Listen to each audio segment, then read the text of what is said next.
Discipline is something that people love to hate, yet sometimes truly love. Discipline done wrong can be negative and hurtful, but done right, discipline can bring freedom, joy, fulfillment, and abundance.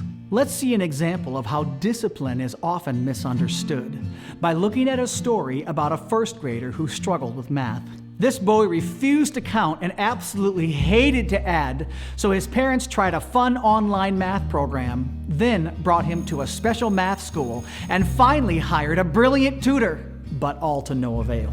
Finally, the parents sent him to a Christian school, and after the very first day, the boy ran to his bedroom and finished his math all by himself, and he got an A in math at the end of the year. His mom was overjoyed, and she asked her son, "What caused you to do your math every day?" When her little boy said nothing, she asked, "Was it the dress code at school?" "No." "Was it the discipline of the school?" "No." "Well then, what was it?" She simply had to know. Finally, the boy said, "Well, Mom, on the very first day of school, I noticed a statue of a guy who was nailed to a plus sign, so I knew they meant business." On a more serious note, discipline done right is fantastic and it's life-changing. That's because discipline comes from the word disciple. And being a disciple of something or someone means that you believe in, study from, and try to imitate them. For example, Jesus' disciples were people who followed him only because they wanted to. Yes, they had a deep desire to follow the words he spoke, his way of life, and what he believed. Their desire was so deep that they were fully committed to every aspect of it. Discipline done right is something that we all want for ourselves, simply because it leads us to enjoy the rewards and benefits of it. Some of these paybacks are immediate and some even last your lifetime. I personally enjoy the discipline of making my bed first thing every morning, no matter what. Before I go to the bathroom, before I go to the shower, or even brush my teeth, I make my bed because it gives me the satisfaction of a job done right. First thing, right away, each and every day. Even if everything goes wrong for me in a given day, I still get to crawl into a clean, organized, and comfortable bed and end each day on a positive note. You see how I am a disciple of the idea? So the discipline of making my bed follows naturally. Discipline can work positively in many areas of our lives, such as for my friend who goes to the gym and works out 3 times a week no matter what. It is on his absolutely top priority list. His discipline to drive to the gym, put on his workout clothes, perform his 90-minute workout routine, get all sweaty, shower afterwards, get dressed, and then drive home is important enough to him that he chooses it over other ways to spend his time. Likewise, we all know people who are diligent and disciplined in their school or work. They work long, hard hours, mentally pushing themselves, all because they are disciples of the idea that these hours of study, toil, and pursuit of their clearly defined goal will eventually pay dividends. One of my favorite sayings that seems to go hand in hand with the idea of work discipline goes like this: hard work will beat talent when talent doesn't work hard.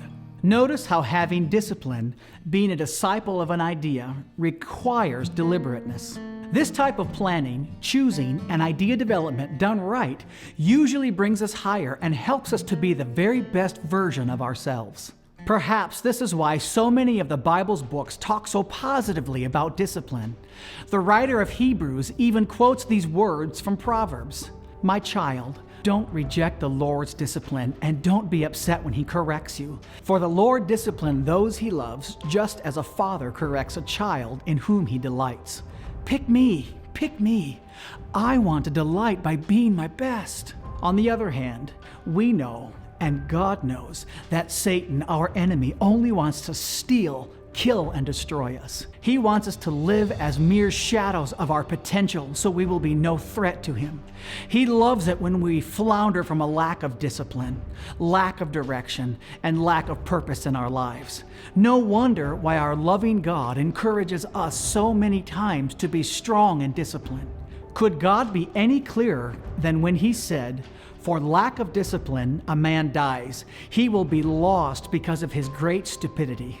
Our enemy knows that the enemies of discipline are distraction and busyness, which lead to excuses, to mediocrity, to not reaching our goals, to living small, to make us think that all of this is normal. Way too busy with work or extracurricular activities to ever find time to reflect on who or what we really truly want to be. Way too busy to find our purpose, to find our why, so we can fly. For example, if I say that my faith is important, but I'm just too busy to spend time in prayer and reflection, perhaps I'm truly a disciple of busyness. The bottom line about discipline is simple.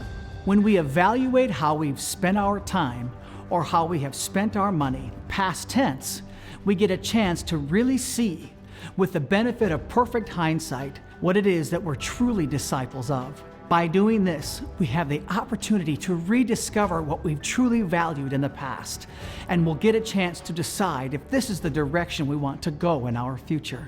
So what are you a disciple of right now, today? Answer that question, and it will be the first step toward the amazing freedom of getting you where you truly want to go.